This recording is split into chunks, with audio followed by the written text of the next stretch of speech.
Welcome back to my channel mga idol. Ayan, so last time sa last video natin na reveal natin or pinakita ko sa inyo yung specs at saka yung laman nitong Armageddon 25,000 watts. Grabe, 25,000 watts mga idol.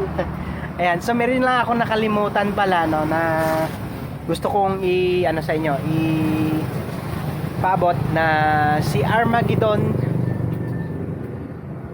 Ito po yung mga Thailand product na amplifier mga idol. So hindi siya galing sa China, in short galing sa Thailand, diba?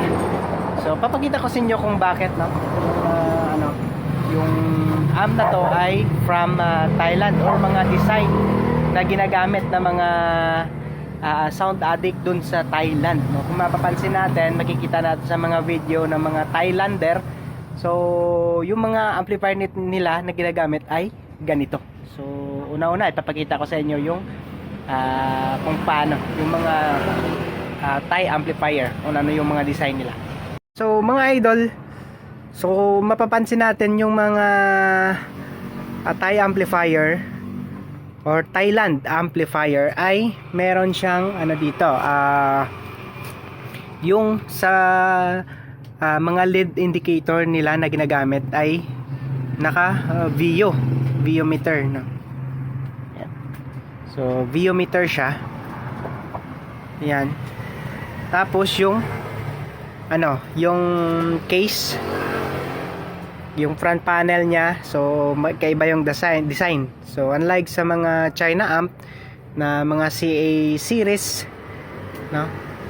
So, yung pagkakabutas ng exhaust or intake ay magkaiba din. No? Iba yung style, iba yung design. So, ito, Armageddon ay iba din, no? Kung mapapansin ninyo. So, parang halos parang wala kayatang makikita sa sa China na ganitong klaseng design. Iwan ko lang sa iba kung meron silang nakikita na mga China amplifiers. Okay, tapos yun dito sa front panel, so iba siya. Tapos doon sa kanyang circuit na ginagamit, na hindi ko na sa inyo masyado na explain. So si Armageddon, yung design na ginagamit dito sa circuit ay naka collector ground. Yan. So naka collector ground siya. So meaning walang insulator yung kanyang mga power transistor kapag kinakabit sa heatsink, so wala siyang insulator. So mas maganda pag ganun dahil yung init, so diretso mismo sa heatsink. So wala siyang insulator na mica na magkakaroon ng delay ng transfer ng heat doon sa heatsink. So yun yung pinakamaganda sa niya. Tapos so since collector ground siya, so syempre iba yung design, yung pagkakakabit ng speaker doon sa niya, so magkaiba din. So based sa sa nakikita, kinumpare ko doon sa branded na amplifier like QEC amplifier. So kinumpare ko doon sa isang model at magkahawig sila ng design ng circuitry sa main amp. Kasi yung QEC RMX 5050, kung meron kayong mga diagram dyan mga idol, si RMX 5050 ay naka collector ground din. So wala din yung wala din yung mga power transistor niya, wala din yung heatsink. Yung heatsink pala walang insulator na mica insulator. Ayan.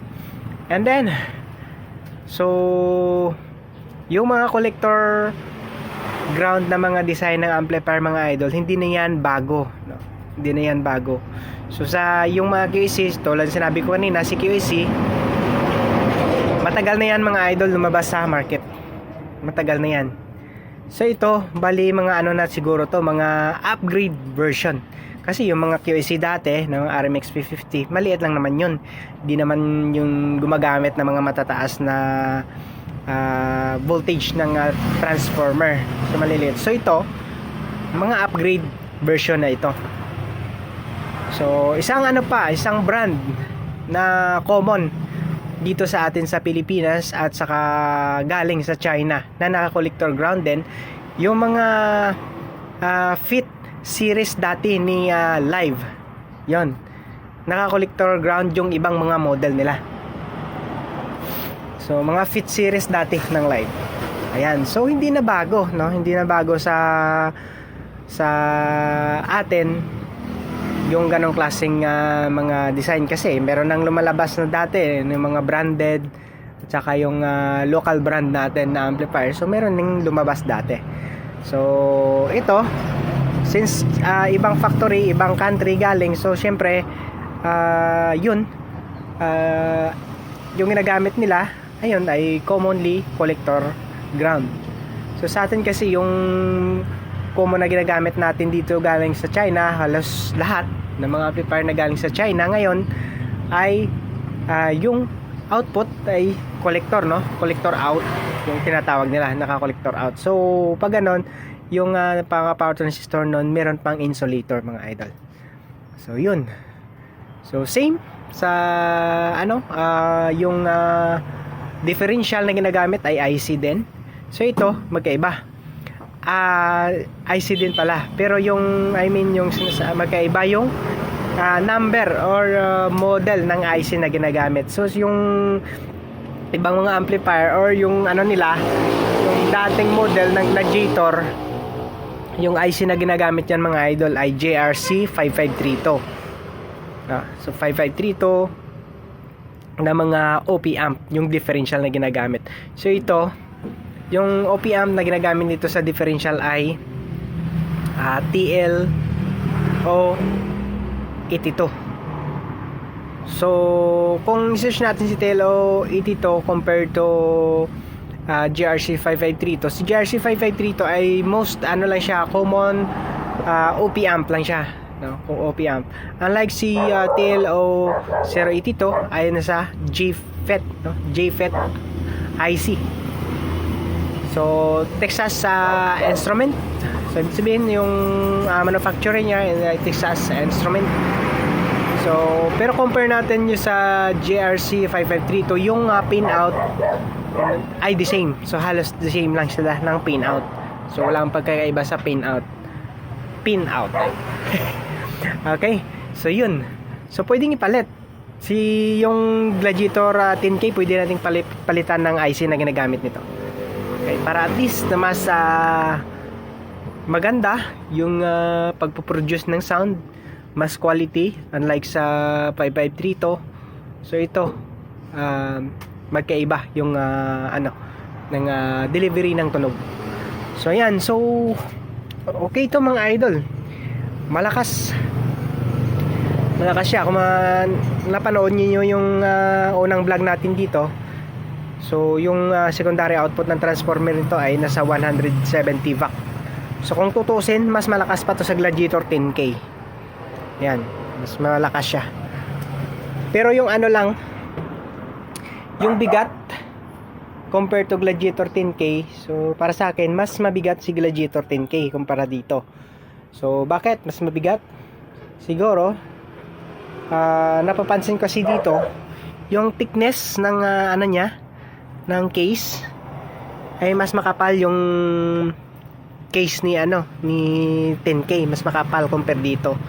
So ito din siguro yung dahilan kung bakit medyo mas magaan siya compare dito doon. So sa transformer mataba, di ba? Nakikita ninyo mas mataba rin yung niya, yung transformer.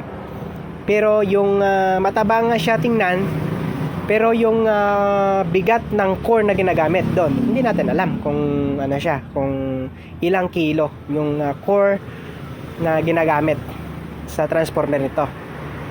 Kasi 10K may bigat. So yun, kasi iba-iba yung yung thickness ng silicone copper. Ay, tama yun? Iron pala, iron. silicone iron na ginagamit sa sa paggawa ng transformer. So iba-iba din yung thickness. So kahit the same lang yan kalaki yung radius ng transformer or ng core ng transformer, kahit the same sila kalaki, pero yung ginagamit ng factory ng napagawa ng core ay medyo mas manipis yung core. So asahan natin mas mabigat pa siya doon sa kabilang core na yung gauge ng thickness ng silicone iron ay mas makapal. So the same kalaki, pero yung gauge thickness ng silicone iron core na ginagamit ay magkaiba. So isa din yun ka-factor kung bakit mas mabigat yung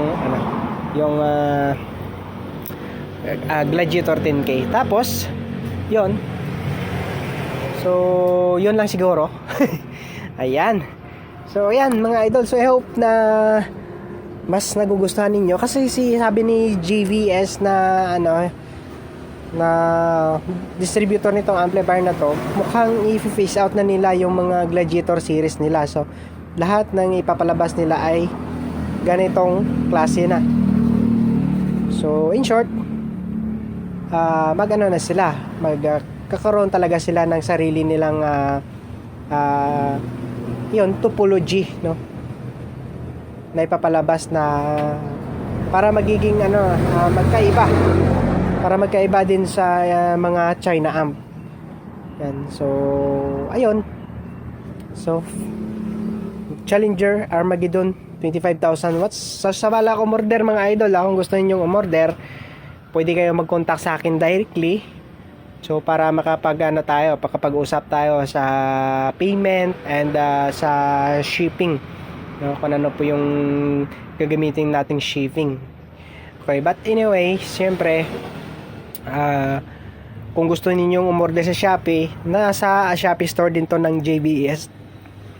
So andyan yung link sa description ng mga amplifier pati speakers ng Challenger products ng JBS. So andyan yung link sa description. Kung gusto ninyong umorder through Shopee, pwede gamitin nyo lang yung link dyan sa description sa may baba ng aking video, para ma-direct kayo doon sa store mismo ng JBS.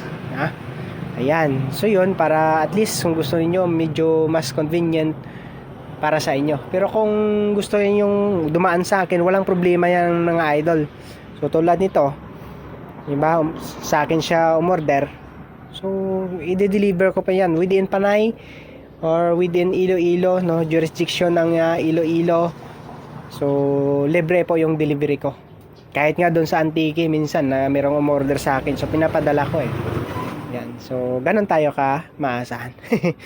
Okay, so yan mga idol, please contact na lang sa akin pag gusto niyo umorder. So presyo nga pala ni Armageddon 25,000 ay medyo mahal lang to, nasa 45,000. 45,000. So mahal siya, no? Dahil nga yung ginagamit na transistor nito ay MGL, yung pinaka latest na model. Tapos syempre yung capacitor marami din, sa 24 pieces. Tapos yung secondary output ng transformer ay sa 70 watt. So mataas na yan, kung tutuusin natin malakas na yan compare sa Gladiator 10K na sa 100 lang siya, 47. So biruin nyo ilang volts yung nito nilamang. Ayan, so maraming salamat mga idol sa pagsubaybay sa aking mga videos.